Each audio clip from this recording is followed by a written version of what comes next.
अंतर्राष्ट्रीय कृष्ण भावनामृत संघ की ओर से प्रस्थापित भगवत सत्संग कार्यक्रम में हार्दिक स्वागत करते हैं।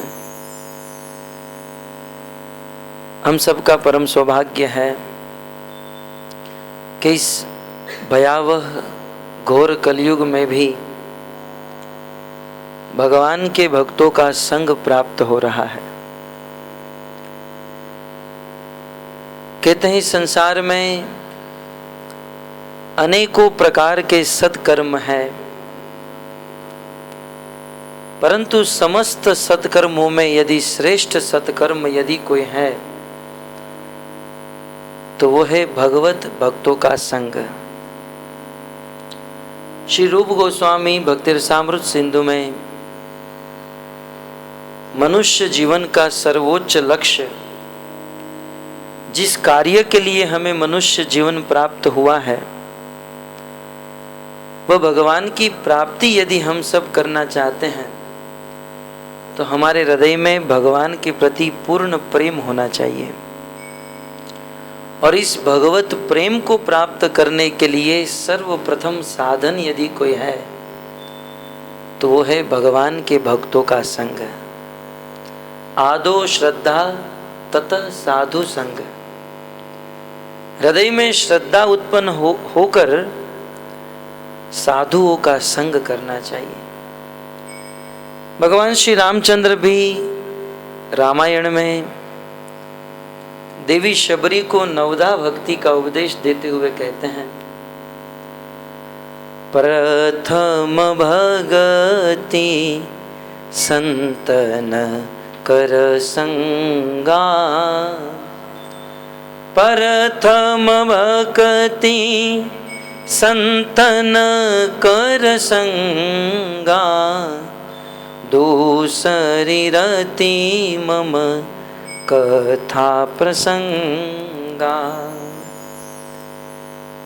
देवी शबरी को उपदेश देते हुए साक्षात भगवान रामचंद्र कहते हैं कि शबरी, इस संसार में मेरी प्राप्ति करने के लिए, भगवान की भक्ति करने के लिए अनेकों साधन हैं, अनेकों कार्य हैं, परंतु उन समस्त साधनों में सर्वश्रेष्ठ साधन यदि कोई है तो वो है सत्संग, भगवान के भक्तों का संग। और यह सत्संग की महिमा शास्त्र में अनेकों स्थानों पर बताई गई है। चैतन्य चरितामृत में तो कहते हैं, साधु संग साधु संग साधु संग सर्व शास्त्र कहे। समस्त शास्त्र एक स्वर से कहते हैं कि लव मात्र साधु संग सर्व सिद्धि है।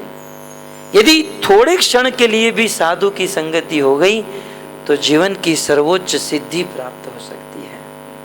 एक घड़ी, आधी घड़ी, और आधी में भी यदि आधी घड़ी सत्संग मिल गया तो हमारा जीवन परम धन्य हो सकता है। यह बात जब हनुमान जी महाराज लंका में जाते हैं और लंका में प्रवेश करते समय लंका की एक राक्षसी हनुमान जी महाराज को रोक लेती है। वैसे हनुमान जी महाराज मशक, एक मच्छर के समान रूप बनाकर जा रहे थे, परंतु उस लंकिनी नाम की राक्षसी ने हनुमान जी को पकड़ लिया। बोले, तुम यहाँ से अंदर नहीं जा सकते हो। हनुमान जी ने कहा, राम कार्य के लिए निकला हूँ, जगत जननी माता सीता को देखना चाहता हूँ, अतः मैं अंदर प्रवेश करना चाहता हूँ। लंकिनी ने क्रोध से कहा कि तुम्हारे जैसे चोर एक दिन में हजारों मेरे सामने आते हैं और मेरे मुख का भोजन बन जाते हैं। जब लंकिनी ने हनुमान जी महाराज को चोर कहा तब हनुमान जी महाराज को बड़ा क्रोध आया, बहुत क्रोध आया। क्योंकि क्रोध इस बात का आया कि बोले, दुनिया का सबसे बड़ा चोर तेरे घर पर बैठा है, जो साक्षात भगवान की पत्नी को चुरा कर लाया है और यहाँ छिपा कर रखा है, और तू मुझे चोर कह रही है, मैं तो उसे छुड़ाने आया हूँ। हनुमान जी ने मुष्टिका, अपने वज्र के समान मुष्टिका बनाई, उस लंकिनी के पेट में वार किया। कहते हैं उनको खून की उल्टी हो गई। उसी जगह पर, उसी स्पॉट पर वह लंकिनी मर गई। परंतु रामायण में वर्णन है, मरते मरते उस लंकिन ने कहा कि हनुमान जी महाराज, आज मेरे करोड़ों करोड़ों जन्म के पुण्य उदित हो चुके हैं। तात मोर अति पुण्य बहुता है तात। हे हनुमान जी, मेरे जीवन में मैंने पूर्व जन्म में बहुत पुण्य किए हो गए कि जिससे आज मुझे आप जैसे महात्मा का दर्शन हुआ। ये बुद्धि पहले नहीं थी, परंतु रामायणकार लिखते हैं कि कुछ लोगों को जब तक मारा न जाए, पीटा न जाए, तब तक बुद्धि नहीं आती है। बेचारे हनुमान जी महाराज थक गए निवेदन करते हुए, हाथ जोड़कर, उसको बुद्धि नहीं आई। परंतु जब एक मुक्का मारा तो बहुत बड़ा ज्ञान आ गया और कह दिया कि आज मेरा पुण्य उदित हो चुका है, आप जैसे महात्मा का संग हुआ। तात स्वर्ग अपवर्ग धरी तुला एक अंग। यदि एक आप वजन के कांटे पर एक पात्र में इस संसार के समस्त सुख को रख दीजिए, इतना ही नहीं, स्वर्ग के सुख को रख दीजिए और साथ ही साथ मुक्ति के सुख को रख दीजिए। संसार का सुख, स्वर्ग का सुख और मुक्ति का सुख एक पात्र में रखा जाए और दूसरे पात्र में सत्संग करने का जो आनंद है उसका एक बिंदु रखा जाए। परंतु इस दुनिया के, स्वर्ग के और मुक्ति के सुख से संतों के संग की एक घड़ी ज्यादा बढ़ जाएगी, संतों की संगति का सुख और बढ़ जाएगा। तो ये है सत्संग की महिमा। और भक्तों, सत्संग करने से कितना पुण्य प्राप्त होता है। महाभारत में एक प्रसंग है, आप सब जानते हो, युधिष्ठिर महाराज ने राजसूय यज्ञ किया। आज हम उसी की कथा श्रवण करेंगे। परंतु सत्संग की कथा बताते हुए वेद व्यास जी लिखते हैं, युधिष्ठिर महाराज ने राजसूय यज्ञ किया, बहुत सुंदर ब्राह्मणों को बुलाया, बहुत सुंदर सेवा की गई। पहले के जमाने में, इस कलयुग के पहले द्वापर, त्रेता और सतयुग में एक नियम था। जब कोई व्यक्ति यज्ञ का अनुष्ठान करता था और जब वो यजमान यज्ञ संपन्न करते थे, तो यज्ञ संपन्न होने पर उनके राज्य में, मंदिर में जो घंटी लगी रहती थी वो अपने आप बजने लगती थी, अपने आप। और जब घंटी बजती थी अपने आप, तो राजा समझ जाते थे कि आज मेरा यज्ञ संपूर्ण हुआ। तो राजा युधिष्ठिर ने राजसूय यज्ञ किया, अनेकों लोगों को बुलाया, परंतु वह घंटी नहीं बजी। महाराज युधिष्ठिर बहुत चिंतित हो गए, अब ये घंटी क्यों नहीं बज रही होगी, मेरे यज्ञ में क्या अपूर्णता होगी। भगवान श्री कृष्ण को पूछा, प्रभु आप ही बताइए। तो भगवान ने कहा, हो सकता है आपके इस यज्ञ में कोई ब्राह्मण, कोई वैष्णव भूखा है। बोले, मैंने तो समस्त ब्राह्मण वैष्णव को बुलाकर भोजन कराया। बोले, नहीं, कोई तो होगा। युधिष्ठिर महाराज विचरण करते हुए उस हस्तिनापुर में नदी के तट पर गए और जाकर देखा तो एक ब्राह्मण, मुझे उनका नाम याद नहीं है, महाभारत में लिखा है कि वो ब्राह्मण बैठे थे और युधिष्ठिर महाराज ने कहा कि आप हमारे वहाँ भोजन करने नहीं आए, इसलिए मेरा यज्ञ पूर्ण नहीं हुआ है, कृपया करके आप हमारे घर पर पधारे। ब्राह्मण बोले, मैं आपके घर पर नहीं आऊँगा। बोले, आइए। क्यों नहीं आएंगे? बोले, यदि आप मुझे 100 यज्ञ का फल, 100 अश्वमेघ यज्ञ का फल प्रदान करोगे, तब जाकर मैं आपके घर पर आऊंगा। युधिष्ठिर महाराज ने कहा, जीवन में पहला यज्ञ किया हूं और वो भी पूर्ण नहीं हो रहा है, तो मैं 100 यज्ञ का फल आपको कैसे दे सकता हूं। महाराज, मुझ पर कृपा कीजिए और मेरे दुर्भाग्य को नष्ट करके सौभाग्य दीजिए, आप मेरे साथ चलिए। बार बार विनंती करने पर भी जब युधिष्ठिर महाराज को वह ब्राह्मण ने ना कह दिया, युधिष्ठिर महाराज चिंतित होकर अपने घर पर वापस आए। रात को सो रहे थे, चिंता हो रही थी। युधिष्ठिर महाराज का दुख उनकी पत्नी द्रौपदी से नहीं देखा गया। द्रौपदी ने कहा, पतिदेव आप इतने चिंतित हो, क्या मैं आपको हेल्प कर सकती हूँ? युधिष्ठिर महाराज ने कहा, तुम क्या मुझे हेल्प करोगी? आजकल संसार में पुरुष लोग स्त्री को कुछ समझते ही नहीं है, कुछ मानते ही नहीं है। परंतु शास्त्र कहता है स्त्री यदि चाहे तो पूरी दुनिया को बदल सकती है। एक स्त्री पूरी दुनिया को भक्त बना सकती है। तो द्रौपदी ने कहा एक चांस तो दीजिए मुझे। बोले कोई बात नहीं। द्रौपदी गई, संत को प्रणाम किया। बोले आप हमारे घर पर क्यों नहीं आ रहे हो? बोले मैं आपके घर पर भोजन करने आऊंगा, लेकिन 100 यज्ञ का फल चाहिए। बोले 100 नहीं, मैं आपको 500 यज्ञ का फल दे दूंगी। बोले तुम्हारे पति को पूछ के आओ कि एक यज्ञ भी जीवन में कभी किया है कि तुम मुझे 500 यज्ञ का फल दोगी? द्रौपदी ने कहा सत्य कहती हूँ और संकल्प करती हूँ। हाथ में जल लिया, संकल्प किया और उस महात्मा को कहा महात्मा जी आप जानते नहीं हो हमारे राज्य में अनेकों साधु संत महात्मा असित देवल व्यास सुखदेव अनेकों ऋषि मुनि आए हैं और संतों का मेला लगा है, बहुत बड़ा सत्संग का आयोजन हुआ है और आपने शास्त्र में पढ़ा नहीं, आप तो महात्मा हो। संत मिलन को चालिए, है ना, शास्त्र का ये कथन है। संत मिलन को चालिए तजी मान अभिमान।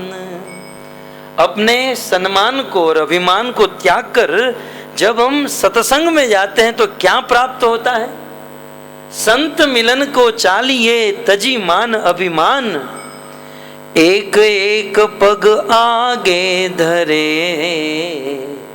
सत्संग करने के लिए जब हम हमारे घर से चलते हैं तो जितने कदम हम बढ़ाते हैं एक एक पग आगे धरे कोटिन यज्ञ समान। सत्संग करने के लिए जब हम हमारे घर से चलते हैं तो प्रत्येक कदम पर 1 करोड़ अश्वमेघ यज्ञ का फल प्राप्त हो जाता है। महाराज आप 100 यज्ञ का फल आप रख लेना, बाकी का मुझे दे देना, लेकिन आप अभी अभी मेरे साथ चलिए और सत्संग में पधारिए। तुरंत वो महात्मा खड़े हो गए, युधिष्ठिर महाराज के राज्य में आए, प्रसाद ग्रहण किया और वह घंटी अपने आप बज गई।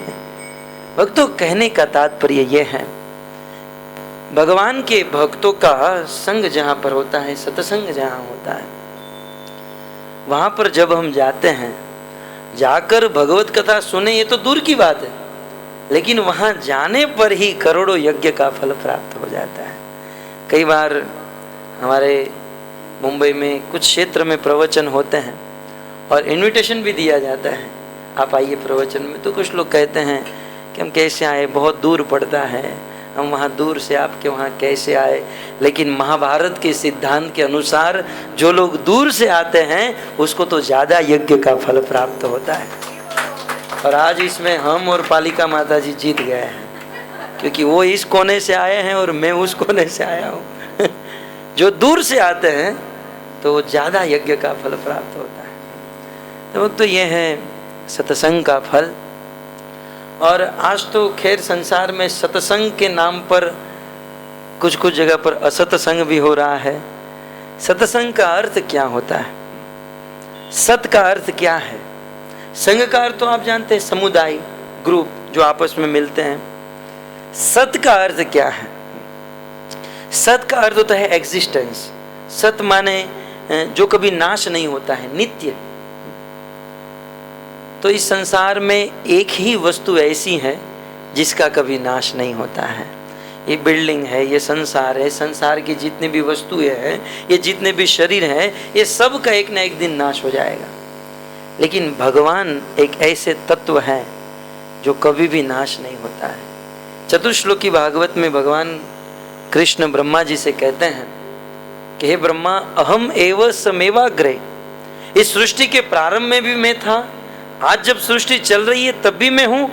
कुछ समय के बाद सृष्टि का प्रलय हो जाएगा, सब नष्ट हो जाएंगे, लेकिन मैं तो वैसा का वैसा ही रहूँगा। तो वास्तव में सत्य यदि कोई है तो वो है भगवान कृष्ण। श्रीमद् भागवतम के प्रथम श्लोक में भी वेदव्यास जी लिखते हैं, सत्यम परम धीमहि, कि जो परम सत्य जो है वो एकमात्र वसुदेव नंदन वासुदेव कृष्ण है। और भगवान कृष्ण को गर्भस्थ स्तुति करते हुए 33 करोड़ देवी देवता भी यही गाते हैं, सत्य व्रतम परम त्रिसत्यम सत्यस्त्र नेत्रम सत्यश्च योनि। एक श्लोक में 9 बार भगवान को सत्य सत्य सत्य कहते हैं और अंत में कहते हैं प्रभु आप सत्य ही नहीं, आप सत्य के भी सत्य हो, इसलिए आप परम सत्य हो। खैर ये अलग बात है, हमारे संसार में कुछ साधारण बापू और बाबा को सत्य कहा जाता है, परंतु सत्य का कभी नाश नहीं होता है।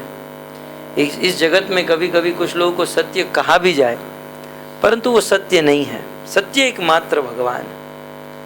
और सर्व सिद्धांत सार रामायण में जब देवी पार्वती ने अपने पति शिव जी से कहा कि हे भोलेनाथ, हे महादेव, इस संसार में इतनी बड़ी कंफ्यूजन है, कुछ लोग फलाने को सत्य कहते हैं, कुछ लोग दूसरे को, कुछ लोग अपने आप को सत्य मानते हैं, अब आप ही कंफ्यूजन दूर कीजिए, सत्य क्या है आप बताइए।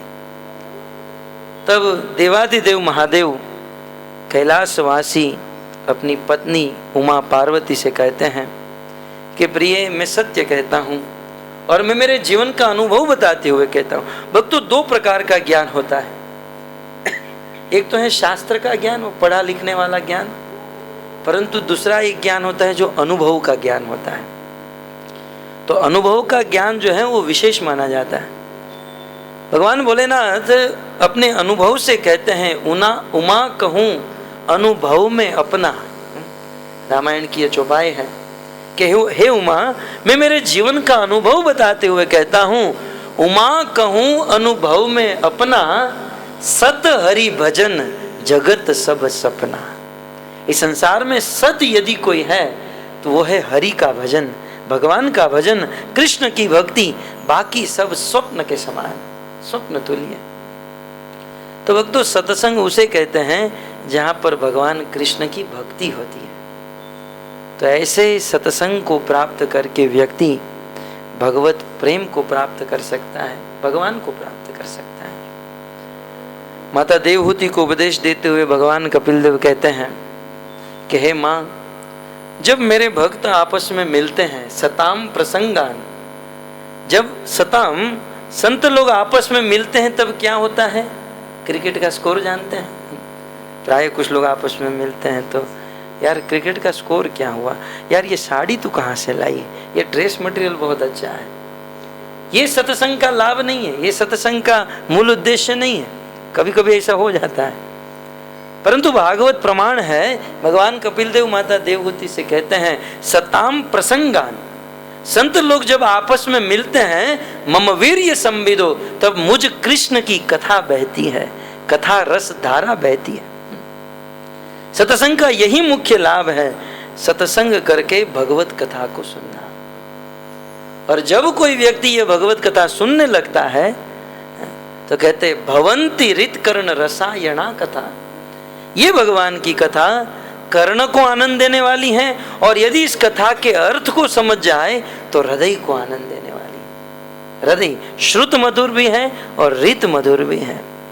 और बार बार यदि कोई कथा सुनता रहे तो कहते हैं अपवर्ग वर्तमनि, वह व्यक्ति इस संसार से मुक्त हो जाता है। भगवान कपिल देव इस जगत को अपवर्ग कहते हैं, इस संसार को अपवर्ग कहा गया है।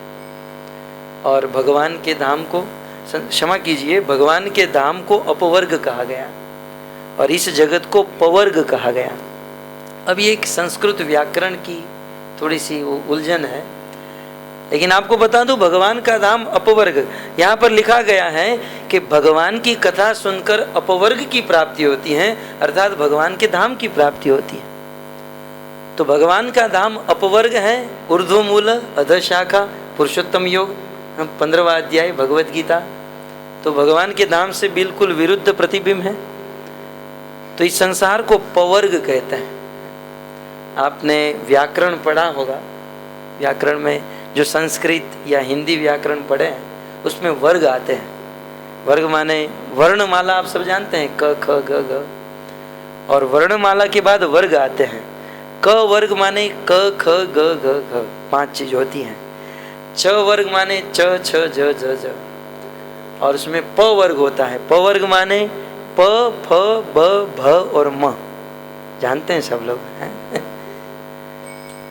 प फ ब भ और म, ये 5 लेटर को पवर्ग कहा जाता है। तो इस जगत को पवर्ग कहते हैं क्योंकि इस जगत में 5 वस्तु है। पहले है प का अर्थ होता है परिश्रम। इस संसार में हम देखते हैं सब लोग हार्ड वर्किंग, सब लोग परिश्रम करते हैं। क्यों? सुखी होने के लिए। और लोगों की ऐसी मनोभावना है, मनोधारणा है कि जब तक हमें पैसे नहीं मिलेंगे तब तक हम लोग सुखी नहीं हो पाएंगे। तो सुखी होने के लिए बहुत परिश्रम करते हैं, इसलिए प। और इतना परिश्रम करते हैं, इतना परिश्रम करते हैं, कहते हैं फैन निकल जाते हैं, अर्थात मुख से फैन निकल जाते हैं, पसीना निकल जाता है, इसलिए प और फ। और बहुत मेहनत कर करके जब परिश्रम करते हैं, धन एकत्रित करते हैं और धन हो जाता है, तब फिर बकरी की तरह बै बै बै मैं, ये मेरा ऑफिस, ये मेरा धन, ये मेरा घर, ये मेरी गाड़ी, ये मेरा बंगला, ये मैं करते रहते हैं। शास्त्र का एक नियम है, जो बकरी की तरह बे बकरा बे करता है, हम लोग मैं करते हैं। बे में, बे और मैं अंतर नहीं, परंतु बे करोति इति बोका, जो प्रायः मैं करता रहता है, उसे शास्त्र में बकरा कहा गया है। कसाई का बकरा, कसाई का बकरा आप जानते हैं? कसाई खाने में बकरे खड़े होते हैं, घास खाते रहते हैं। 10 बकरे होते हैं, उनमें से मांस खाली हो जाता है। संडे के दिन तो लोग बहुत खाते हैं, तो एक बकरे को लेकर जाते हैं। वो बकरा, ये लोग देखते हैं यार ये कहाँ गया ये बकरा, तो 10 मिनट के बाद देखते हैं तो टंग गया ऊपर। इस संसार में भी आप देखिए, एक बकरा चला गया और उस बकरा टंग गया। 10 मिनट के बाद बहुत ग्राहकी है तो दूसरे बकरे को लेकर जाते हैं, काट कर टांग देते हैं, काट कर बेचते हैं। लेकिन हाय रे दुर्भाग्य, 8 बकरे बचे हैं, वो सोचते नहीं कि हम अब कुछ देर के बाद हम भी टंग जाएंगे। थोड़ा भी विचार नहीं आता है और वो घास खाने में मग्न रहते हैं। और उसी बकरे की हालत हमारी है, जो हमारे साथ रहते थे, कूदते थे, खेलते थे, वो फोटो में टंग गए। और हम देखते हैं कि ये हमारे से जो बड़े थे वो चले गए, फोटो में टंग गए, लेकिन हम लोग उस बकरी की तरह घास खाने में, भोगने में इतने मस्त हैं कि एक दिन हम भी टंग जाएंगे उस फोटो फ्रेम में, हम सोच नहीं रहे। यही इस संसार का सबसे बड़ा आश्चर्य है। युधिष्ठिर महाराज को यक्ष ने पूछा था कि बताइए इस संसार में सबसे बड़ा आश्चर्य क्या है? किम आश्चर्यम। 100 प्रश्न थे ना, उनमें से एक प्रश्न था किम आश्चर्यम। तब धर्मराज युधिष्ठिर ने कहा, अहनी अहनी भूतानि गच्छन्ति यमालयम। हजारों लोग प्रत्येक क्षण, प्रत्येक दिन यमराज के दरबार में जा रहे हैं, परंतु शेषा स्थावरनी इच्छन्ति। जो शेष बचे हैं वो एक बार भी ये नहीं सोचते हैं, उनसे जो बड़े थे मर गए, छोटे एक्सीडेंट में मर गए, ऊपर नीचे आजू बाजू रहने वाले सब मर रहे हैं, लेकिन बचे हुए लोग एक बार भी नहीं सोचते हैं कि मैं भी एक ना एक दिन मरूंगा। जिस शरीर को रात दिन खिला रहा हूँ, पिला रहा हूँ, सजा रहा हूँ, ये शरीर एक ना एक दिन शमशान की राख हो जाएगा। इसके पहले मैं कुछ कर लूँ, कुछ धर्म दान ज्ञान कर लूँ, एक बार भी नहीं सोचते हैं। ये सबसे बड़ा आश्चर्य है। तो वक्त तो इस संसार में सब लोग मग्न है परिश्रम करने में, और फिर ये मेरा है यह करने में। कई बार हम किसी के घर पर जाते हैं तो लोग अपना घर दिखाते हैं, प्रभु जी ये हमारा घर है, ये है, तो हम कहते हैं बहुत अच्छा है। बोले ये सब भगवान की कृपा से ही है, ये सब आपका ही तो है। तो मन में होता है आप ऐसा कह रहे हो ये सब आपका है तो दे दो ना मंदिर में डोनेशन में है। लेकिन हम कहेंगे ना कि आप कह रहे हो कि ये सब भगवान का ही है और ये सब आपका ही है, और कहेंगे तब एक काम कीजिए मंदिर को बहुत ज़रूरत है, जरा ये बेस बनाने के लिए दे दीजिए। बोले नहीं हम कैसे दे सकते हैं। तो इस संसार में देखिए लोग वाणी से बोल देते हैं सब आपका है, लेकिन जब देने की बात आती है तब दे नहीं सकते हैं। क्यों? क्योंकि वाणी से तो कह रहे हैं लेकिन हृदय से छूट नहीं रहा है। और यही अंतर है हमारे भारतवासियों में और विदेशों में रहने वालों में। श्रील प्रभुपाद जी ने विदेशों में प्रचार क्यों किया?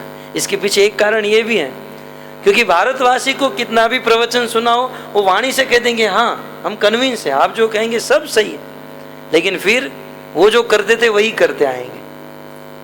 जो बोलते हैं वे करते नहीं है। लेकिन वास्तव में विदेश में, अमेरिका में प्रभुपाद जी ने देखा कि जो लोग शास्त्र को सुने, पढ़े और जितना समझे उतना अपने जीवन में उतारे, ऐसा नहीं केवल बाहरी बात से बोले, अंदर से जीवन में धारण किया।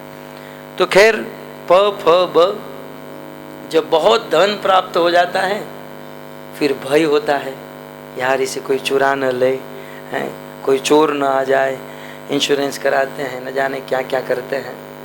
तो भय, जीवन में अनेकों प्रकार के भय होते हैं। व्यक्ति किसी ना किसी से तो डरता ही है।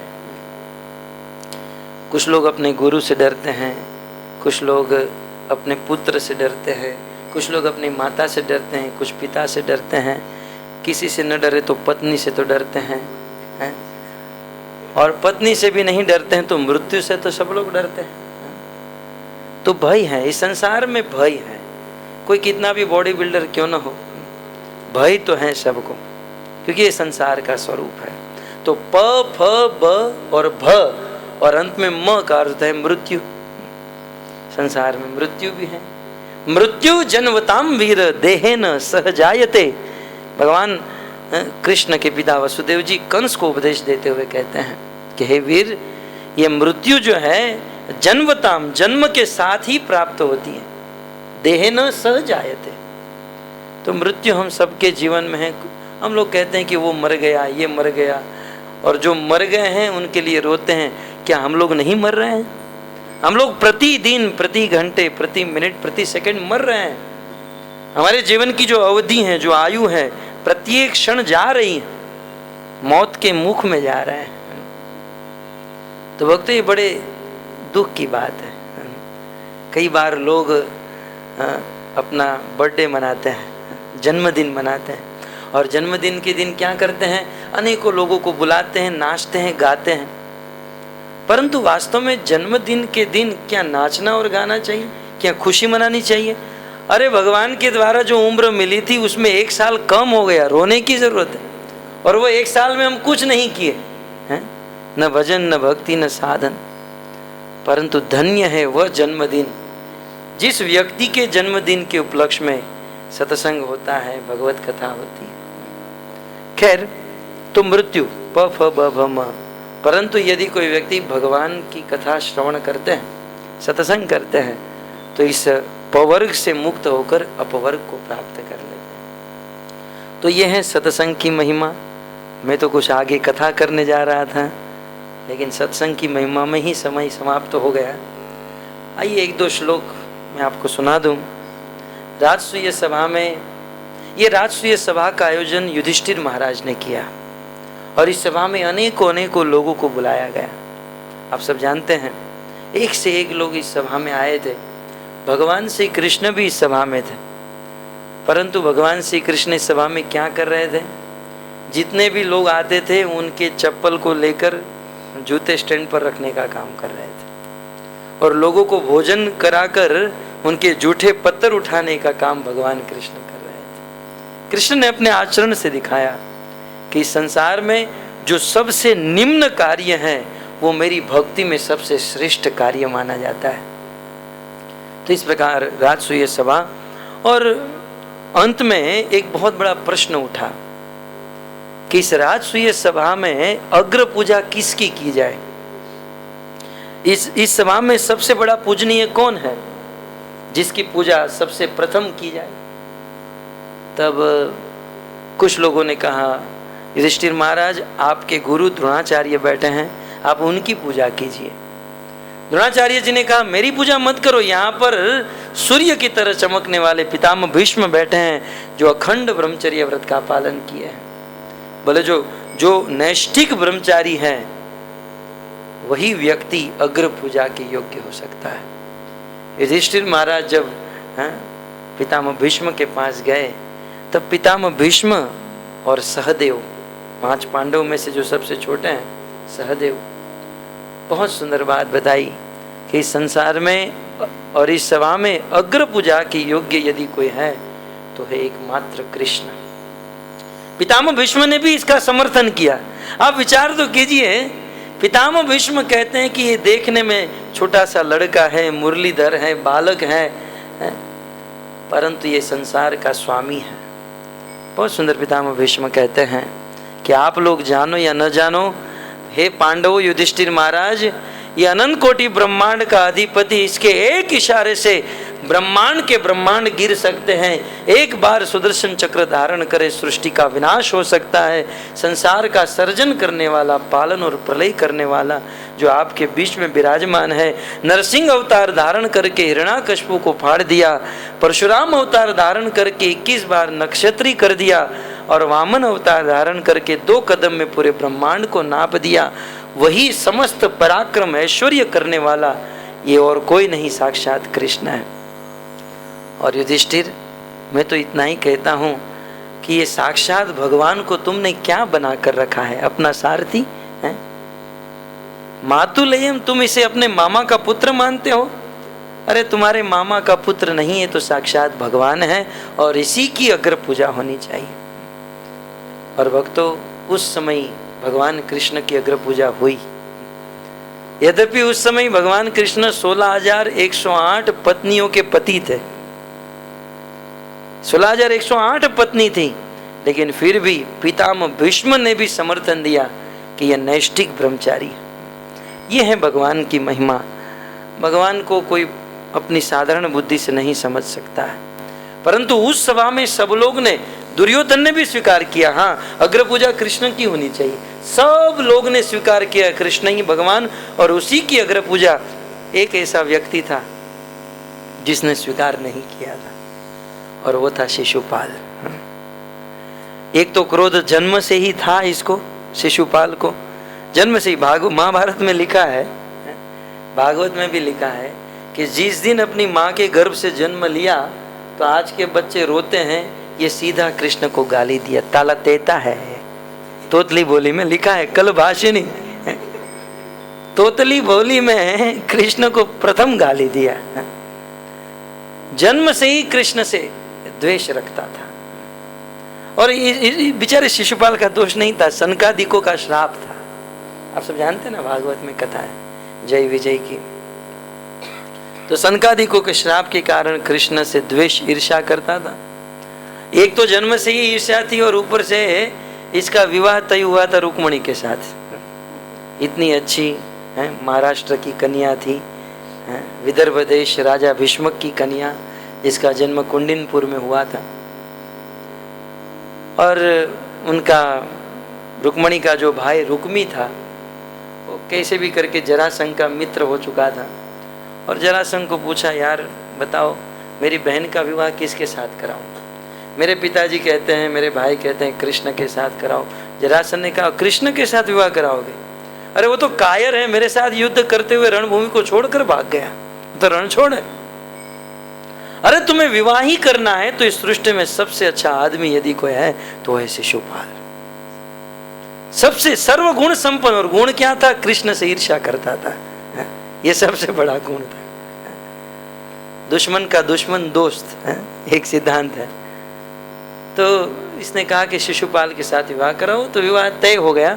आप सब जानते ही हैं, रुक्मणी ने फिर पत्र लिखा कृष्ण को, कृष्ण मुझे आकर लेकर जाओ। विवाह का दिन आ चुका, ये शादी के कपड़े पहनकर घोड़े पर बैठा था शिशुपाल, और ये दुर्गा देवी की पूजा करने गई देवी रुक्मणी, और जरासंध, शिशुपाल, एक से एक राजा महाराजा का झुंड खड़ा था।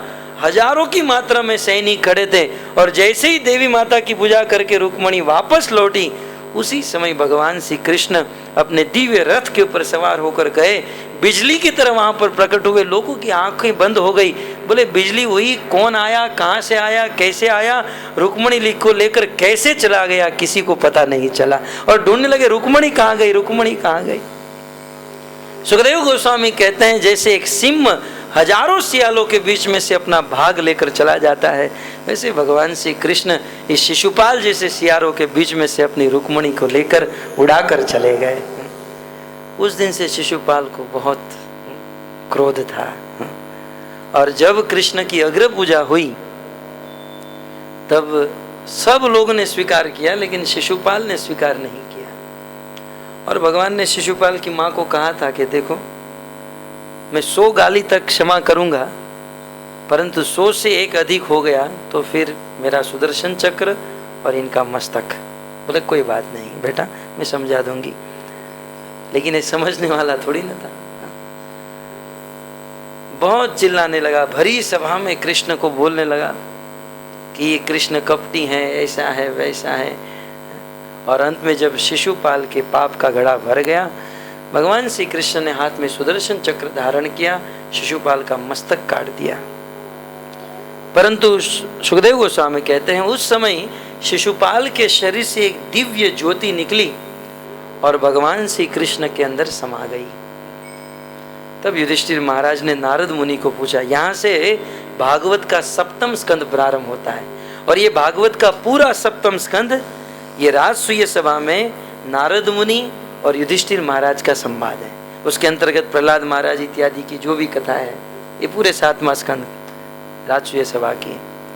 तब युधिष्ठिर महाराज ने पहला प्रश्न ये पूछा, नारद जी ये सब लोग बैठे हैं, कृष्ण भी बैठे हैं और सबके बीच में ये कथा चल रही है। नारद जी को व्यासपीठ पर बिठाया, बोले ये शिशुपाल इतना पापी था, भगवान को गाली देता था, ये इतना कुछ करता था, लेकिन फिर भी मरने के बाद भगवान के अंदर समा गया, उसे सायुज्य मुक्ति मिल गई, इसका कारण क्या है? तो प्रथम प्रश्न का उत्तर देते हुए कहा कि यदि कोई व्यक्ति किसी भी भावना से एन केन प्रकारेण भगवान का स्मरण करता है तो वो भगवान की प्राप्ति कर लेता है। वो भगवान को गाली देने के बहाने भी यदि भगवान का नाम ले लेता है, स्खलित, भग्न, दंड, किसी को दंड देते समय है, किसी के नौकर का नाम रामू है, ये साला रामू कितना बेकार आदमी है, गाली देते हुए भी बोल दिया, राम नाम आ गया तो भगवान सोचते हैं कि ये मेरा नाम ले रहा है और बड़े प्रेम से ले रहा है, भगवान प्रसन्न हो जाते हैं। ये भगवान का स्वभाव। इसका अर्थ ये नहीं कि हमें ऐसे ही करते रहना चाहिए, ये भगवान का स्वभाव है, वो दिव्य स्वभाव है। ऐसा नहीं कोई व्यक्ति हमारी गलती को क्षमा कर रहा है तो हम गलती करते ही जाए। कभी हमसे गलती हो भी गई तो भगवान क्षमा कर देते हैं। आपने अजामिल के प्रसंग में सुना, म्रियमाणस्य अजामिल, अजामिल मरते समय अपने पुत्र का नाम ले रहा था नारायण, परंतु मरते हुए अजामिल ने जब अपने पुत्र का नाम लिया, ब्रहुतो हरि कीर्तनम भरतुर नाम महाराज पार्षदास सापतन, यमराज के 3 दूत उसे आधा तो मार चुके थे, शरीर से आधा आत्मा को निकाल चुके थे, लेकिन नारायण नाम सुनते ही भगवान को लगा कि ये तो मेरा नाम लिया। तुरंत भगवान ने अपने 4 दूतों को भेजा और 4 विष्णु के दूत आए और तलवार निकालकर उस 3 यमदूत को वहां से भगा दिए। तो भक्तों भगवान को यही लगता है कि इन्होंने मेरा नाम लिया है। तो नारद मुनि ने कहा, एन केन प्रकारेण, किसी भी प्रकार से भगवान का स्मरण हो जाता है तो वह व्यक्ति भगवान को प्राप्त कर लेता है। और फिर उसके विषय में प्रहलाद महाराज की कथा सुनाई। फिर नारद मुनि ने स्त्री धर्म के विषय में बताया, तत्पश्चात वर्णाश्रम धर्म के विषय में बताते हुए नारद मुनि ने संन्यास धर्म के विषय में बताया। इस संसार में संन्यास धर्म बहुत कठोर धर्म है, परंतु जिस व्यक्ति ने संन्यास ले लिया उसे निश्चित भगवान की प्राप्ति होती है। और भगवान की प्राप्ति करने के लिए संन्यास लेना चाहिए। संन्यास बहुत संन्यास के विषय में बताया और संन्यास के विषय में सुनकर युधिष्ठिर महाराज को पसीना आ गया और दोनों हाथ जोड़कर बैठे, महाराज आप कहते हैं सन्यासी को ही भगवान की प्राप्ति होती है, सन्यास से ही भगवान मिलते हैं, मैं तो गृहस्थ हूँ। भागवत में श्लोक एज इट इज युधिष्ठिर महाराज ने जो कहा वो बात बताते हैं, कहते हैं गृहस्थम एताम पदवीम विधिना येन चांजसा याति देवर्षि ब्रीहि मादृशो गृह मुड्डधि। नारद मुनि आप कहते हैं सन्यासी को ही भगवान की प्राप्ति हो सकती है, मैं तो गृहस्थ हूँ और गृहस्थी में भी कैसा गृहस्थी हूँ, कहते हैं मुड्डधि, धी माने बुद्धि, मुड्ड माने मूर्ख। 100 पागलों की पागलता को आप मिलाएंगे तब एक मूर्ख बनता है। 100 पागल की पागलता मिलते तब एक मूर्ख, और 100 मूर्ख की जब मूर्खता मिलती है तब एक मूढ़ बनता है। बोले मैं ऐसा मूढ़ हूँ, गृहस्थी में फंसा हुआ हूँ। तो अब नारद मुनि आप मुझे ये बताइए कि गृहस्थी को अपनी गृहस्थी में रहकर भगवान की प्राप्ति क्या हो सकती है, और ऐसा उपाय बताइए कि हम गृहस्थियों को गृहस्थी में रहकर भगवान की प्राप्ति अंजसा सरलता से प्राप्त हो जाए।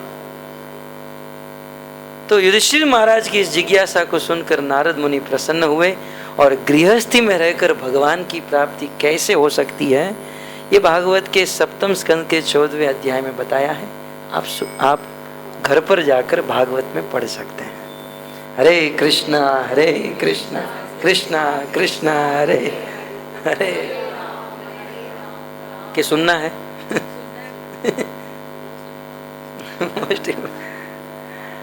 सुनना है, समय है।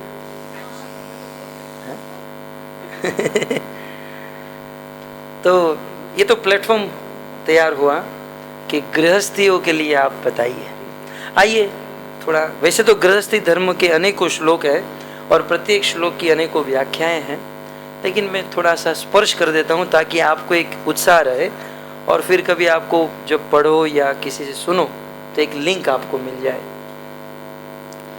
तो जब कहा गया कि गृहस्थी के विषय में बताओ, सबसे पहले हमें एक बात ध्यान में रखनी है कि युधिष्ठिर महाराज जो अपने लिए कह रहे हैं कि मैं मूढ़ हूँ, मैं गृहस्थी में फंसा हुआ हूँ, ये बिल्कुल गलत है। युधिष्ठिर महाराज न तो मूढ़ हैं न गृहस्थी में फंसे हुए हैं, क्योंकि युधिष्ठिर महाराज कृष्ण की जो भक्ति कर रहे हैं उतनी और कोई नहीं कर रहा है। साक्षात कृष्ण ने महाभारत में कहा है, पांडवा मम प्राण ही पांडवा, ये पांडव जो है मेरे प्राण के समान है। और बृहद भागवतामृत में आप कथा सनातन गोस्वामी लिखते हैं कि जब नारद मुनि निकले इस संसार में सबसे बड़ा भक्त कौन है, तो ढूंढते ढूंढते ढूंढते हनुमान जी के पास गए और हनुमान जी ने कहा कि भगवान मुझसे भी ज़्यादा प्रेम पांडवों से करते हैं। और सही बात है, भगवान श्री कृष्ण पांडवों के साथ जितना समय बिताए उतना अपनी पत्नियों के साथ भी नहीं बिताए। आप देख सकते हैं। और कभी कभी तो कृष्ण की पत्नियों को ईर्ष्या होती थी कि आप रात दिन अर्जुन के साथ ही रहते हो, अच्छा ही अर्जुन लड़का है, लड़की होती तो आप उसके साथ शादी कर लेते।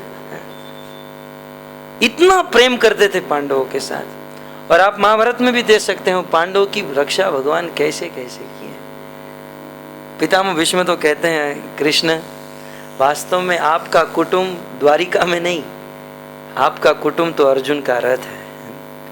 विजय रथ कुटुंब आत तोत्रे, बहुत सुंदर भीष्म स्तुति में गाया है कि कृष्ण आपका कुटुंब क्या है, विजय अर्जुन का रथ ही आपके लिए कुटुंब है। क्योंकि संसार में कोई व्यक्ति अपना कुटुंब चलाने के लिए कभी कभी अनीति भी कर लेता है, और कभी कभी क्या, आज तो सब लोग अनीति करके ही तो कमाते हैं। आज अपना कुटुंब चलाने के लिए जो लोग पैसे कमाते हैं, तो पैसे कमाने में झूठ बोलना ही पड़ता है, बिना झूठ बोले कहाँ पैसा मिलता है। तो भगवान श्री कृष्ण अनीति करके भी पांडवों की रक्षा करते थे। तो युधिष्ठिर महाराज तो परम धनी है, परम भगवान के प्रेमी है, लेकिन वास्तव में युधिष्ठिर महाराज ये जिज्ञासा हम लोगों के लिए कर रहे हैं, हम जैसे गृहस्थियों के लिए। तो गृहस्थी को पहले तो ये गृहस्थी को भगवान की प्राप्ति कैसे हो सकती है, ये सुनने से पहले गृहस्थी किसे कहते हैं ये जान लेना चाहिए। कई बार कुछ लोग सोचते हैं कि जो घर में रहता है उसे गृहस्थ कहते हैं, गृह में स्थित हो जाए, घर में स्थित हो जाए वो गृहस्थ है। परंतु वास्तव में घर में रहने वाले को ही गृहस्थ नहीं कहता है। चैतन्य महाप्रभु ये बात अपनी माँ शची माता को कहते हैं। शची माता, चैतन्य महाप्रभु की इच्छा थी मेरी शादी हो जाए, लेकिन एक लड़का सीधा सीधा तो अपनी माँ को कह नहीं सकता है। खैर आज के लड़के की बात तो अलग है, आज तो अब माँ को कहने का भी चांस नहीं देते हैं, वो लेकर ही आते हैं सीधे पत्नी को। लेकिन चैतन्य महाप्रभु नर्म भाषा में कहते हैं कि माता जी हम लोग घर में तो रह रहे हैं, लेकिन घर घर जैसा नहीं है। संस्कृत में बता दिए, न गृहम गृहत्याहु गृहिणी गृह उच्यते। हे माता जी, केवल ये 4 दीवार से बने हुए घर को ही घर नहीं कहा जाता है। जब तक तो कोई पत्नी नहीं आ जाती है तब गृहस्थी पूर्ण नहीं होती है। सत्य बात है। कोई व्यक्ति बहुत सुंदर है, हमारे मुंबई के अच्छे से अच्छे एरिया में बहुत सुंदर फ्लैट में रहता हो, लेकिन यदि उसने विवाह नहीं किया है तो वो गृहस्थ नहीं है। लेकिन कोई रोड पर रहता हो, भले घर नहीं है, रोड पर रहता है, लेकिन एक पत्नी है, 2 बच्चे हैं, तो घर नहीं है फिर भी वो गृहस्थ माना जाता है। इसलिए मात्र 4 दीवार को गृहस्थी नहीं, जिसके पास पत्नी है, बच्चे हैं और पूरी जंजाल है, वास्तव में उसे गृहस्थी कहा जाता है। गृह में, गृहिणी में, पत्नी में जो स्थित है, स्थित। और यहाँ पर कहते हैं कि मैं तो इतना स्थित हूँ कि एक मुड्ढ की तरह बस घर गृहस्थी में ही फंसा हुआ। तो मेरे जैसे आदमी को आप उपदेश दीजिए, सरलता से गृहस्थी में रहकर भगवान की प्राप्ति हो जाए। आइए नारद मुनि के द्वारा गृहस्थियों के लिए भगवान की प्राप्ति करने के उपदेश। भक्तों, एक तो हमारा सौभाग्य है, इस संसार में भगवान की प्राप्ति करने के 2 मार्ग हैं, एक प्रवृत्ति मार्ग, एक निवृत्ति मार्ग। निवृत्ति मार्ग का अर्थ होता है ब्रह्मचारी बनकर, सब छोड़कर, नो नो नो, शादी नहीं, बच्चे नहीं, नहीं नहीं नहीं करते हुए, निवृत्ति करते हुए भगवान। परंतु हम लोग प्रवृत्ति मार्ग को स्वीकार किए हैं कि चलो भाई, पत्नी यश, बच्चे यश, लेकिन ये करते करते धीरे धीरे करके विरक्त होकर भगवान की प्राप्ति। परंतु वक्त तो देखा गया है इस संसार में भगवान की प्राप्ति जितनी गृहस्थियों को हुई है उतनी ब्रह्मचारियों को नहीं हुई। इसलिए हमें थोड़ा उत्साह में रहना चाहिए, टेंशन की बात नहीं है, जो हुआ ठीक हुआ है? भागवत में स्पष्ट वर्णन है 12 महाजनों का, स्वयंभू, नारद, शंभु, कुमार, कपिलो, मनु। हम दूसरे की बात नहीं करते हैं, हम सीधे भागवत की बात करते हैं। भगवान को पूर्ण रूप से जानने वाले, समझने वाले 12 लोग हैं। अब आप गिनिए 12 में से कितने ब्रह्मचारी, कितने गृहस्थ। स्वयंभू माने ब्रह्मा जी गृहस्थ हैं। अब जरा गिनती कीजिएगा दोनों टीम में कितने हैं, देखते हैं कौन ज्यादा है। स्वयंभू माने ब्रह्मा गृहस्थ, नारद, चलो इसको ब्रह्मचारी की टीम में डाल दो। स्वयंभू, नारद, शंभू, शिव जी गृहस्थ हैं, इतने सारे बच्चे, बाल बच्चे वाले। स्वयंभू, नारद, शंभू, कुमार, सनत कुमार ब्रह्मचारी, चलो इसे ब्रह्मचारी। कुमार, कपिलो, भगवान कपिल, भगवान कपिल गृहस्थ थे कि ब्रह्मचारी थे? कौन बताएगा? गृहस्थ थे, गृहस्थ में डालो। कुमार, कपिलो, मनु, मनु भी गृहस्थ थे, मनु और शत्रुपा। स्वयंभू, नारद, शंभू, कुमार, कपिलो, मनु। प्रहलाद, प्रहलाद भी गृहस्थ थे, आगे चलकर बलि इत्यादि। जनक, वो भी गृहस्थ। भीष्म, चलो इसको ब्रह्मचारी में डाल दो। प्रहलाद, जनक, भीष्म, बलि, बलि महाराज भी गृहस्थ विंध्यावली के साथ। और वैयासकी, सुखदेव गोस्वामी ब्रह्मचारी। और वयम, वयम माने यमराज, तो यमराज भी गृहस्थ हैं, 2-5 बच्चे भी हैं। तो कितना, 8 क्या हुआ? 8 गृहस्थ और ब्रह्मचारी। देखिए 4 ब्रह्मचारी और 8 गृहस्थ, चिंता करने की जरूरत नहीं। हरे कृष्णा कृष्णा कृष्णा हरे हरे, हरे राम ब्रह्मचारी आश्रम और गृहस्थ आश्रम कैसा है? कहते ब्रह्मचारी आश्रम का भी लक्ष्य भगवान की प्राप्ति करनी है और गृहस्थ आश्रम का लक्ष्य भी भगवान की प्राप्ति करना है। और दोनों को भगवान की प्राप्ति होती है, लेकिन दोनों में अंतर यह है कि ब्रह्मचारी को जल्दी भगवान मिलते हैं, गृहस्थ को थोड़ी बाद में मिलते हैं, थोड़ा समय में डिफरेंट है। क्योंकि ब्रह्मचारी आश्रम जो है मोटरसाइकिल की तरह, अकेला व्यक्ति, न पत्नी न बच्चे, कोई नहीं। आप देखते हैं अभी हम लोग ट्रैफिक से आए, मैं भी सोच रहा था मोटरसाइकिल होती तो तुरंत ऐसे, मोटरसाइकिल वाले कोने में ही चलते हैं, सीधे सीधे निकल ही जाते हैं, और न तो टोल टैक्स देना पड़ता है, कुछ नहीं, सीधे सीधे चले जाते हैं। तो मोटरसाइकिल वाले जो हैं, मानो यहाँ से हमको राधा रास बिहारी मंदिर जाना है तो मोटरसाइकिल लेकर जाएंगे तो तुरंत पहुँच जाएंगे। लेकिन ब्रह्मचारी आश्रम उस मोटरसाइकिल की तरह है और गृहस्थ आश्रम ट्रक की तरह है। यहाँ से राधा रास बिहारी मंदिर जाना है और हमको ट्रक दे दिया जाए, भाई आप, अब हमारे पास ट्रक है और कोई चारा नहीं है, तो ट्रक लेकर जाए तो मोटरसाइकिल भी मंदिर पहुंचेगी और ट्रक भी पहुंचेगा। लेकिन अंतर क्या है? मोटरसाइकिल जल्दी पहुंचेगी, ट्रक थोड़ा बाद में पहुंचेगा, क्योंकि पूरे जंजाल को लेकर चलना पड़ता है ना। लेकिन एक चीज तो है कि मोटरसाइकिल लेकर जो निकला है, यदि थोड़ा भी सतर्क नहीं रहा तो स्लिप होकर गिर सकता है। श्रील प्रभुपाद जी मोटरसाइकिल को मर्डर साइकिल कहते थे, तो कभी भी मर सकता है, स्लिप हो सकता है। ब्रह्मचारी आश्रम में व्यक्ति कभी भी स्लिप हो सकता है, लेकिन गृहस्थ ट्रक लेकर जा रहा है, कोई एक्सीडेंट भी किया तो सामने वाले को तकलीफ है, ट्रक को कोई प्रॉब्लम नहीं। कोई कितना भी तेज गति से आए, ट्रक वाला तो आराम से, मैं देखता हूँ ट्रक वाले जितने नंबर होते हैं बेचारे कोने में चलते रहते हैं, साइड में धीरे धीरे धीरे, शांत होते हैं, शांत स्वभाव के। तो ये है गृहस्थ आश्रम जिसमें कोई रिस्क नहीं है। पहुँचते हैं, थोड़ा जमेले के साथ पहुँचते हैं, थोड़ा देरी से पहुँच, लेकिन पहुँचते हैं। तो हम सब लोग गृहस्थी हैं और गृहस्थी के लिए नारद मुनि उपदेश दे रहे हैं, बहुत सुंदर उपदेश। आइए, बहुत सारे श्लोक हैं, एक श्लोक को मैं लेकर समाप्त करता हूँ। सर्वप्रथम कहते हैं, गृहस्थम एताम पदवीम विधिनायेन चांजसा। ये प्रश्न पूछा कि गृहस्थियों के लिए उपदेश दीजिए, तो इसका उत्तर देते हुए कहते हैं कि जो व्यक्ति गृहस्थी में रहना चाहते हैं उसे क्या करना चाहिए। गृहेषु वस्थितो राजन कुर्वन् क्रिया यथोचिता वासुदेवर्पणं साक्षात् उपासित महामुनि। सबसे पहली बात बताते हुए कहते हैं कि गृहस्थी को भगवान की प्राप्ति करनी है तो सबसे पहली बात, गृहेषु अवस्थितो राजन। हे राजन युधिष्ठिर, गृहस्थी को चाहिए कि गृहस्थी में ही रहे। देखिए बहुत सुंदर उपदेश है।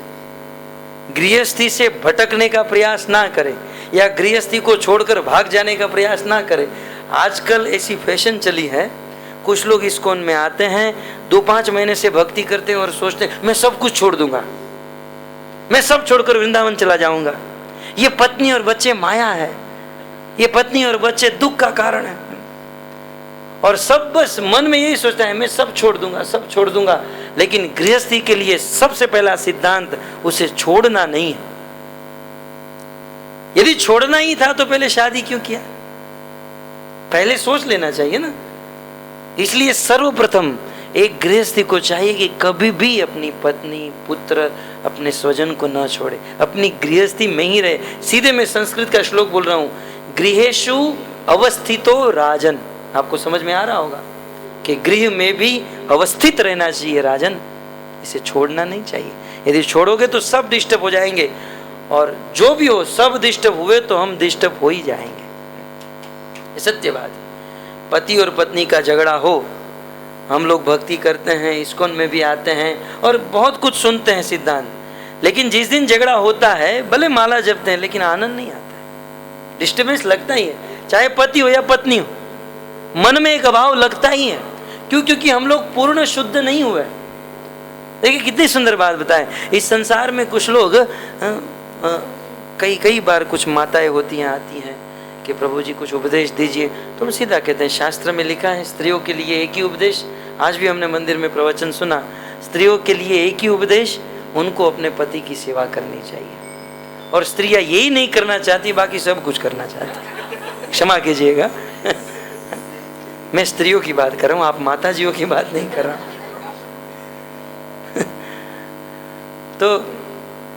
तो स्त्रियां कहती हैं हमारे पति तो भक्त नहीं है, शराब पीते हैं, ये करते हैं। जो भी हो, स्त्री का मूल कर्तव्य है अपने पति की सेवा करे। तो कुछ स्त्रियां कहती हैं मीराबाई ने तो छोड़ दिया, वो तो सब कुछ छोड़कर चली गई, कृष्ण की भक्त थी। और हम लोग आज भी मीराबाई का नाम लेते हैं, प्रभु जी लोग दृष्टांत देते, नरसिंह मेहता ने तो छोड़ दिया। तो मैं यही कहता हूं कि ठीक है, मीराबाई ने छोड़ दिया, आप मीराबाई हैं। हाँ, मीराबाई ने छोड़ा, लेकिन छोड़ने से पहले एक बार मीराबाई को विष का घड़ा दिया गया था, आप इसे पी जाओ। और मीराबाई ने तो मेरे तो गिरधर गोपाल दूसरा न कोई, कृष्ण का नाम लेकर वो विष पी गई। आपको विष दिया जाए और आप प्रेम से पी जाओ, स्वीकार कर लो, इतनी हिम्मत और शक्ति है तो आप घर छोड़ सकते हैं। यहाँ तो कोई हमको अपशब्द कह दे तो रात को नींद नहीं आती है। इतने तो संसार में फंसे हम लोग और सोचते हैं कि हम घर छोड़ देंगे, पति की सेवा नहीं करें। गलत है।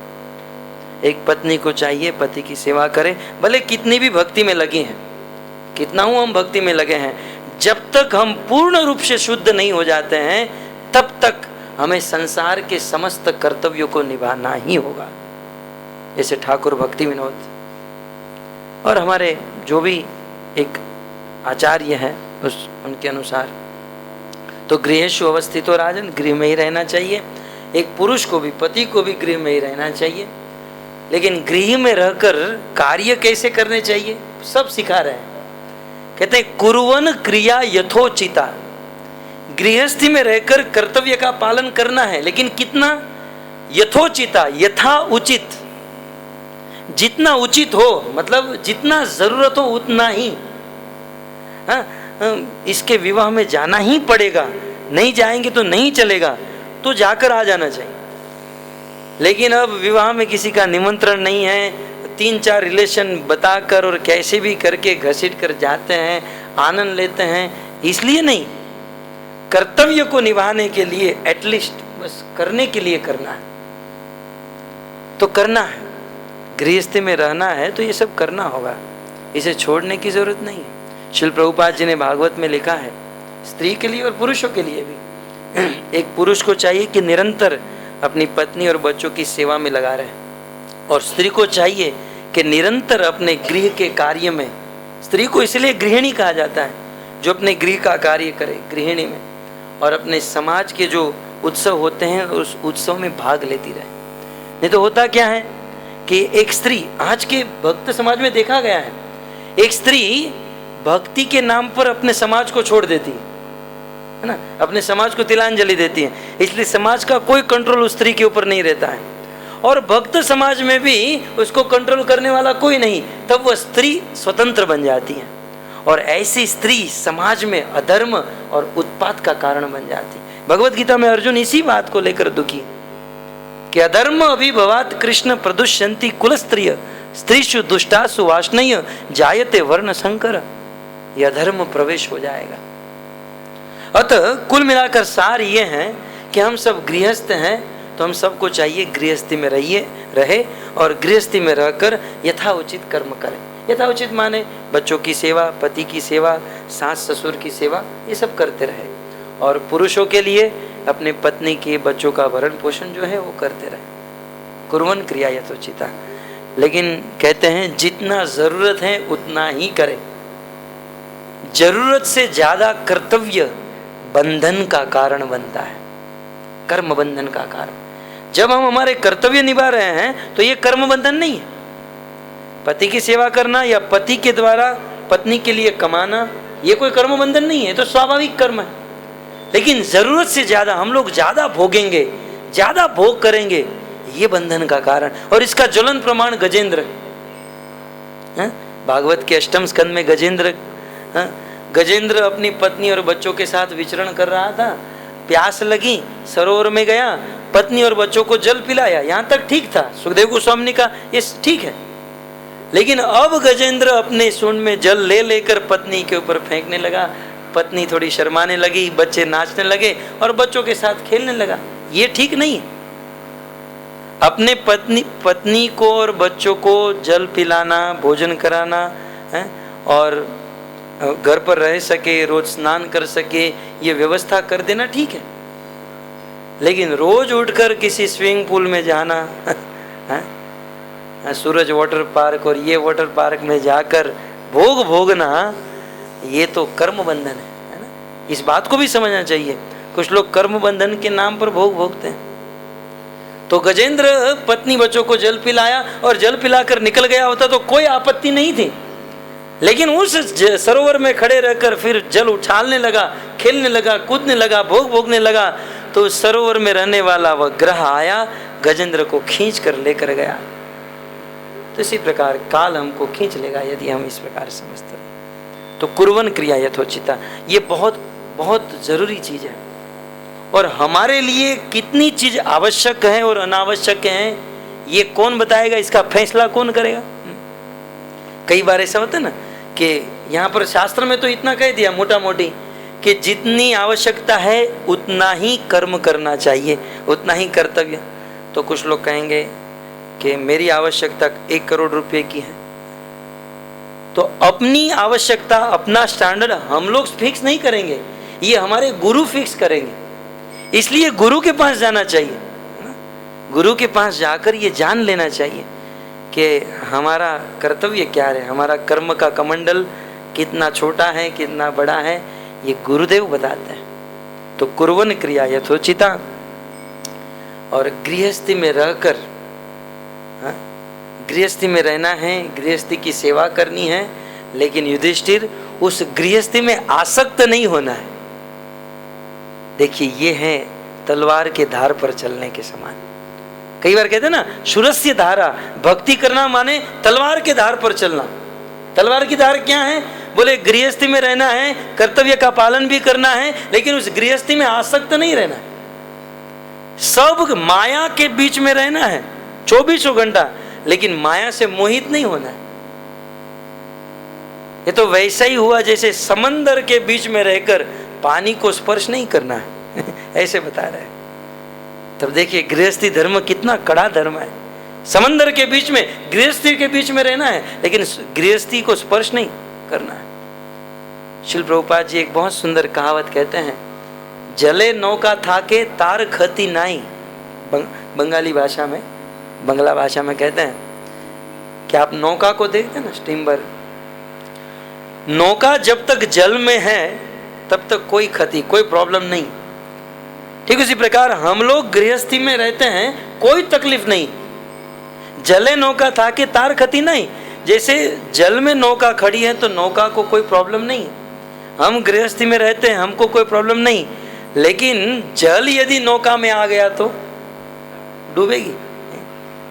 वैसे हम लोग जब तक गृहस्थी में हैं हमको कोई प्रॉब्लम नहीं, लेकिन गृहस्थी यदि हमारे अंदर आ गई तो जैसे पानी भर जाने से वो नौका डूब जाती है, वैसे गृहस्थी यदि हमारे अंदर आ गई हम डूब जाएंगे। गृहस्थी अंदर आने का अर्थ क्या है? आसक्ति। गृहस्थी में रहना है लेकिन उसमें आसक्त नहीं होना है। ये आसक्ति प्रसंगम अजरम पाशम आत्मानम कवियो विदु। ये बड़े बड़े कवियों ने, विद्वानों ने कहा है कि ये आसक्ति ही सबसे बड़े बंधन का कारण है। इसलिए गृहस्थी की आसक्ति से बचना है। तब युधिष्ठिर महाराज ने कहा, प्रभु आप तो ये पहले मुंह के ऊपर पट्टी बांध देते हो, फिर मारने का काम कर रहे हो, अब हम लोग निकले कैसे? आप कहते हो गृहस्थी में ही रहो, सबकी सेवा करते रहो और उसकी आसक्ति से मुक्त रहो। इसके लिए कोई उपाय है? बोले हाँ उपाय है। प्राय देखा गया है गृहस्थी में रहकर व्यक्ति गृहस्थी में आसक्त हो ही जाता है। हमने देखा है विवाह के पहले जो ब्रह्मचारी होते हैं कहते हैं नहीं मैं तो विरक्त रहूंगा, शादी करने के बाद भी विरक्त है। फिर पता चलता है वो कितना विरक्त रहता है।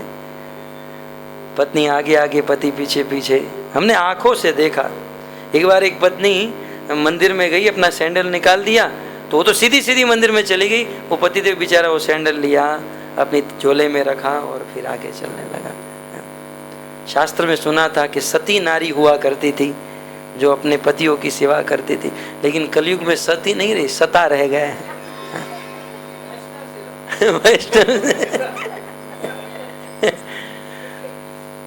तो इस प्रकार आसक्ति नहीं होनी चाहिए।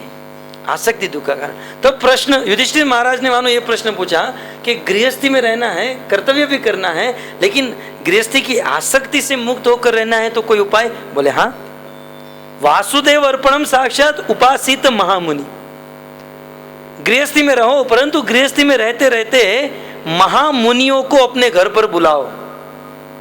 उपासित महामुनि, महामुनि माने भगवान के भक्त, वैष्णव। वैष्णवों को अपने घर पर बुलाओ और घर पर बुलाकर उपासित उनके निकट बैठो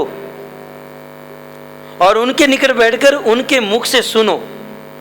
कभी कभी कुछ लोग अपने घर पर साधुओं को बुलाते हैं, लेकिन साधुओं से सुनने की बदले साधुओं को ही सुनाते हैं कि हमने 50-25 साल पहले यहाँ पर आए और हमने ये बनाया, यहाँ पर एक फ्लैट है, वहाँ पर एक बंगला है, 2-5 गाड़ी हैं, ये है वो है, आपकी कृपा से इतना है, इतने बच्चे ये हैं। हाँ भाई आपकी कथा समाप्त हुई तो हम यहाँ से निकले। ये नहीं होना चाहिए। साधुओं को सुनाने की जरूरत नहीं है। गृहस्थी की आसक्ति से मुक्त होने के लिए साधुओं को घर पर बुलाओ, उनके चरणों में बैठकर उनसे सुनो। और कहते हैं शुण्वन भगवतो भिक्षम, क्या सुनो? कहते हैं सुनो भगवत भिक्षम अवतार कथा शुभा, भगवान के अवतारों का चरित्र, भक्तों का चरित्र, श्रीमद् भागवत के चरित्र को सुनो। और अपने घर पर रहते हुए संतों को वैष्णव को बुलाकर भगवत कथा सुनते रहोगे तो आप कभी भी गृहस्थी में रहकर गृहस्थी में आसक्त नहीं हो पाओगे। आपकी गृहस्थी बड़े प्रेम से चलेगी।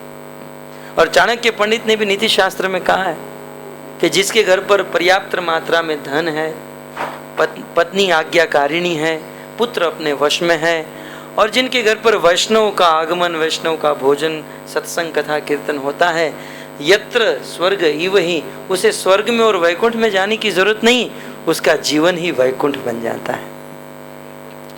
और जिसके घर पर कभी साधुओं का आगमन नहीं होता है, पत्नी आज्ञाकारिणी नहीं है, पुत्र अपने वश में नहीं है, उसको नरक में जाने की जरूरत नहीं, क्योंकि उसका जीवन ही नरक हो गया है।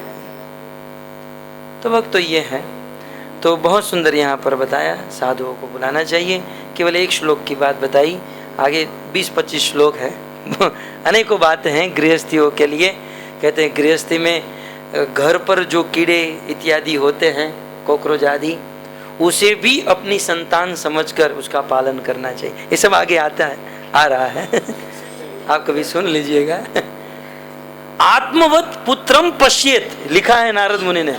एक गृहस्थी को चाहिए अपने घर पर जितने लोग भी रहे, आत्मवत अपने पुत्र के समान उसको देखे। जो कॉकरोच है ये मेरा बच्चा है, चींटी है मेरी बेटी है। आत्मवत पश्येत। श्रीधर स्वामी ने लिखा, आचार्यों ने अपनी कमेंट्री में लिखा कि मानो कोई कहे इसको हमारे पुत्र के समान कैसे देखे, तब आचार्यों ने बहुत स्ट्रांग शब्द से, कड़े शब्द से कहा, बोले वो लोग तुम्हारे पुत्र से अच्छे हैं, क्योंकि चींटी आती है बेचारी, एक शक्कर का दाना लेकर चली जाती है, लेकिन तुम्हारे पुत्र रोज जेब खाली करते रहते हैं और अंत में धोखा देकर चले जाते हैं। पुत्र से अच्छे हैं। और यदि इतनी ही एक कीड़े मकोड़े से इतनी ही परेशान हो तो घर को इतना साफ रखो ताकि हो ही नहीं है? एक तो इतनी आलस होती है कि घर पर साफ सफाई, क्लीनलीनेस होता नहीं है, और फिर जब कीड़े होते हैं तो लक्ष्मण रेखा लाते हैं। नाम भी क्या रखा है, लक्ष्मण रेखा। वो लक्ष्मण रेखा थी असुरों को मारने के लिए, बेचारे छोटे छोटे जीव जंतु को मारने के लिए नहीं थी। कॉकरोच को मारने का क्या न जाने क्या क्या स्प्रे पाउडर लाते हैं। तो ऐसी अनेकों बातें हैं गृहस्थियों के लिए, परंतु मूल बात यही है, गृहस्थी को चाहिए घर पर वैष्णव को बुलाए, सत्संग करे और अपने जीवन को धन्य करे। हरे कृष्णा कृष्णा कृष्णा हरे हरे, हरे राम। ग्रंथराज श्रीमद् भागवतम महापुराण की, श्रील प्रभुपाद की, निताय गौर प्रेमानंद। प्रश्न है, पूछिए। हाँ हाँ, साधु को नहीं बुला सकते हैं। साधु का अर्थ क्या है? हाँ नहीं, बहुत सुंदर। साधु का अर्थ क्या है? भागवत में देवी देवहूति ने भगवान कपिल देव को पूछा, कह साधु, साधु कौन है?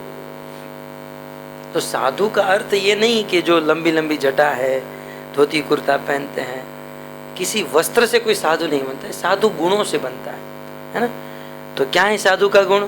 तितिक्षवा कारुणिका सुहद सर्वदेही नाम अजात शत्रु शांता साधु साधु भूषणा। जिसके अंदर भक्ति के गुण है। और साधु का सीधा अर्थ है कि जो सरल है और जिसका भगवान के प्रति प्रेम है, जिसका जीवन भगवत प्रेम में जा रहा है, ऐसे लोगों को बुलाना चाहिए। खैर आज के जीवन में ये प्रश्न है, हमारे लिए नहीं, बाहर वालों के लिए, कि किस साधुओं को बुलाएं।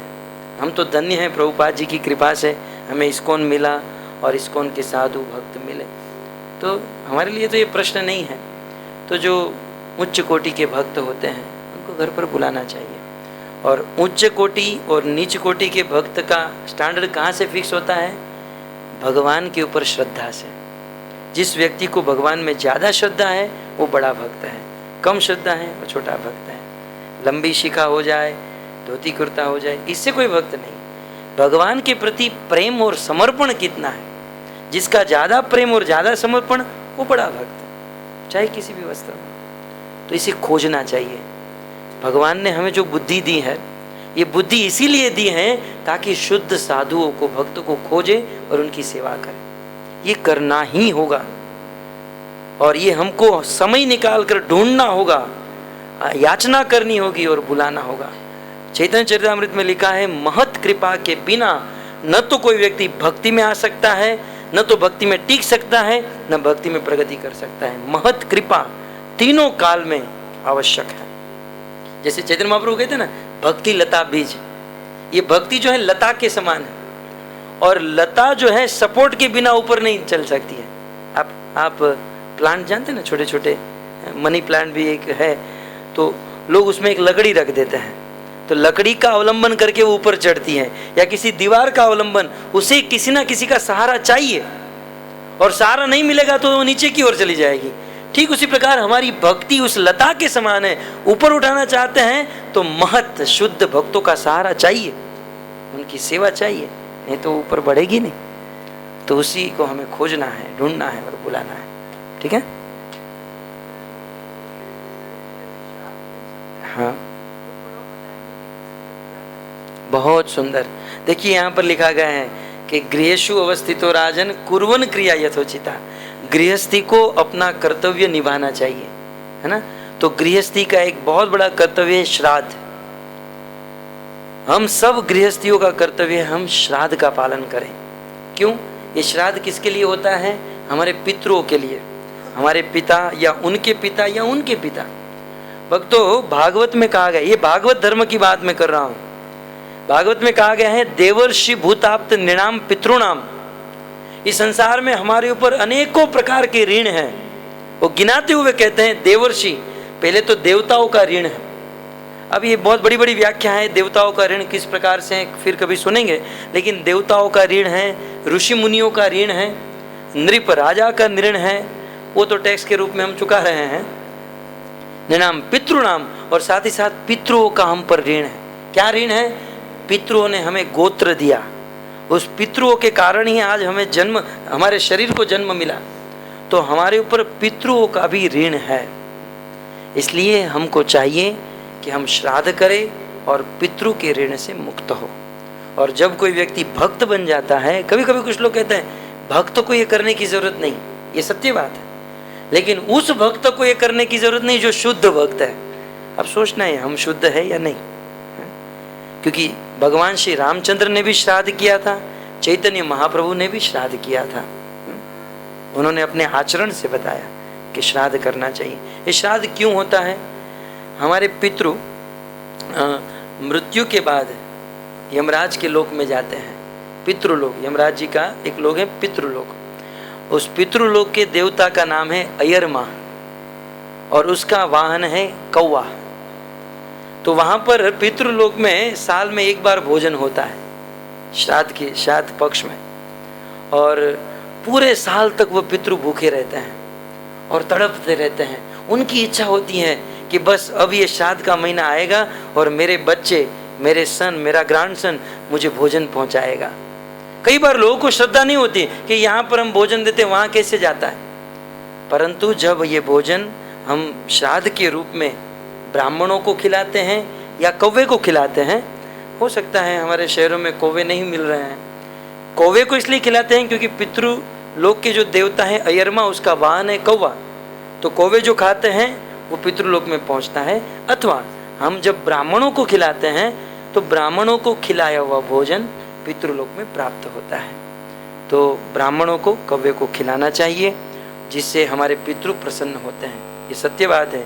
यदि हमारे पितृ प्रसन्न नहीं है तो हम भी हमारे जीवन में कभी प्रसन्न नहीं हो सकते, कभी खुश नहीं हो सकते हैं। हमारे जीवन में दुख, ये भागवत की बात है। पितामह भीष्म इस बात को, कभी भीष्म स्तुति पढ़िए, इसमें कहते हैं हमारे जीवन में दुख जो आते हैं उसके 3 कारण हैं, मातृदोष, पितृदोष और कर्म दोष। हमारे बुरे कर्मों के कारण हमारे जीवन में दुख आते हैं, हमारी माँ ने कुछ गलत काम किया है फिर भी हमारे जीवन में दुख आएंगे, या हमारे पितरों ने कुछ गलत काम, भले हमने कोई गलत नहीं किया, पितरों ने गलत किया है, तो भी हमारे जीवन में दुख आता है। तो भक्तों ये है, तो एक भक्तों को चाहिए कि अपने पितरों के लिए श्राद्ध करे और कभी भी इस अभिमान में न रहे कि हम तो शुद्ध भक्त हैं, हम महान भक्त हैं, हम नहीं करेंगे तो चलेगा। क्योंकि शास्त्र में लिखा है कि देवर्षि भूताप्त निनाम पितृनाम न किंकरो नायम ऋणिच राजन सर्वात्मनाय शरणम शरणियम गतम मुकुंद परिहर्त्य करतम। जो मुकुंद की शरण में चला गया, जो अपना सब कुछ भगवान को अर्पण कर दिया, जो शुद्ध भक्ति करने लगा, उसे श्राद्ध करने की जरूरत नहीं, क्योंकि वो किसी के ऋण में नहीं रहता है। परंतु क्या अपने आप को पूछिए, हम शुद्ध हो चुके हैं, हम शुद्ध भक्त हो चुके हैं? यदि नहीं तो हमें श्राद्ध करना चाहिए। और श्राद्ध करने की कुछ विधि होती है। श्लोक मंत्र न जानो कोई बात नहीं, परंतु बड़े भाव से हमारे पितरों के लिए हमारे घर पर हमारे अपने हाथों से भोजन बनाना चाहिए। ध्यान रखिए उसमें खीर तो विशेष रूप से होनी चाहिए, और फिर वह ब्राह्मणों को या कौवों को खिलाना चाहिए, हो सकता है तो दोनों को खिलाना चाहिए। और हमारे इस्कॉन में तो ये विधि है सभी मंदिरों में कि आप श्राद्ध करना चाहते हो तो मंदिरों में ब्रह्म भोजन दे दीजिए, पूर्ण शुद्ध श्राद्ध हो सकता है। तो इस प्रकार से अब संसार के लोग अपनी टीका टिप्पणी के अश्रद्धा के कारण अपनी टीका टिप्पणी करते हैं, परंतु शास्त्र का ये कहना है और हमारा ये मानना है। ठीक है माता जी, ओके, हरे कृष्ण, ओके, हरे कृष्णा कृष्णा हरे हरे राम, ओके।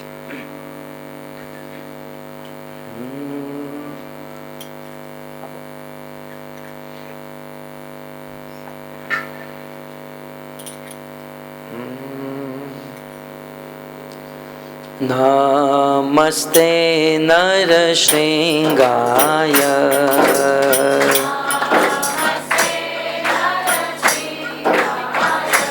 प्रहलाद लाददायिने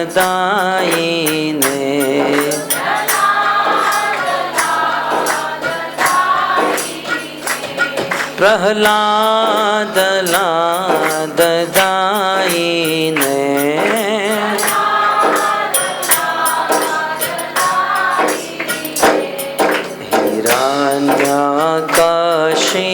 हिरण्यकशिपुर्वक्षः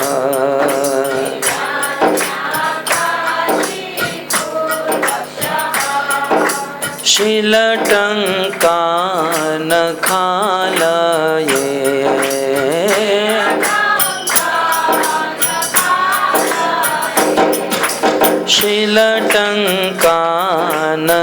शीलटङ्कानखालये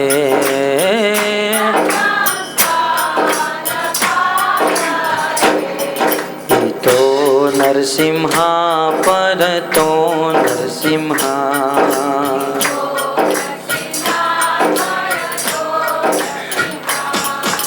यतो यतो यामि ततो नरसिंहा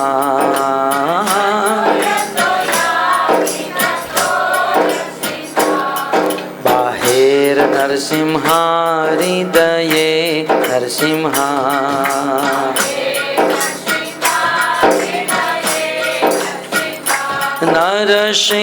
नरसिंहमधिं शरणं प्रपद्ये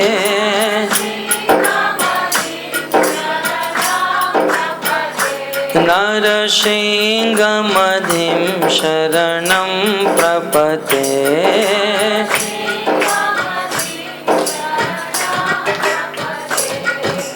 तव करकमलवरेणकम्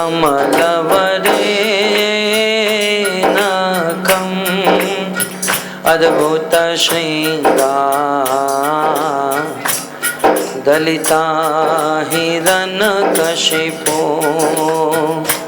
तनुभृंगा केशवदीता नरहरि रूपा जय जगदीश हरे जय जगदीश हरे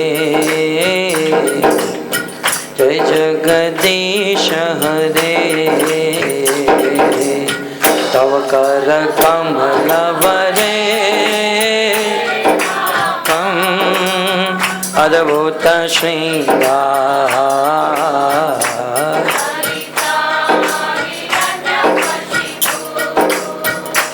कानु भृंगा शबद्रेता जय जगदीश हरे जय जगदीश हरे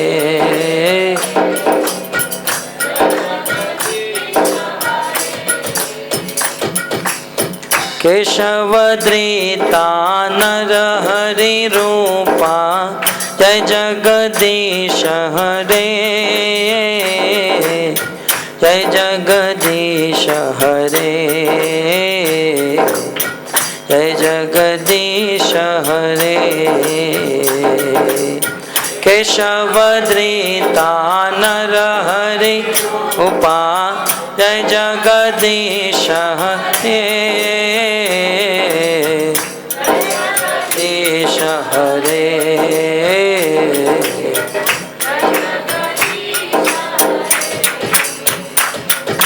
नरसिंह देव जय नरसिंह देव नरसिंह देव जय नरसिंह देव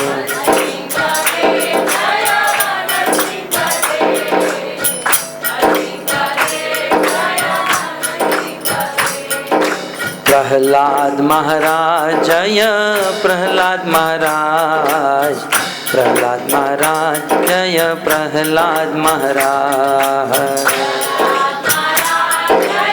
जय हो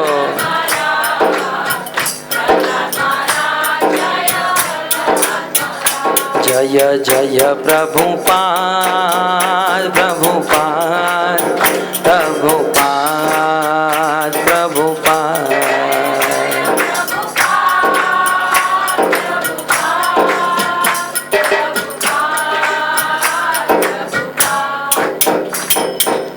सर्व विघ्नहर्ता विघ्ननाशक नरसिंह भगवान की भक्तराज भक्त शिरोमणि प्रहलाद महाराज की श्रील प्रभुपाद की दाई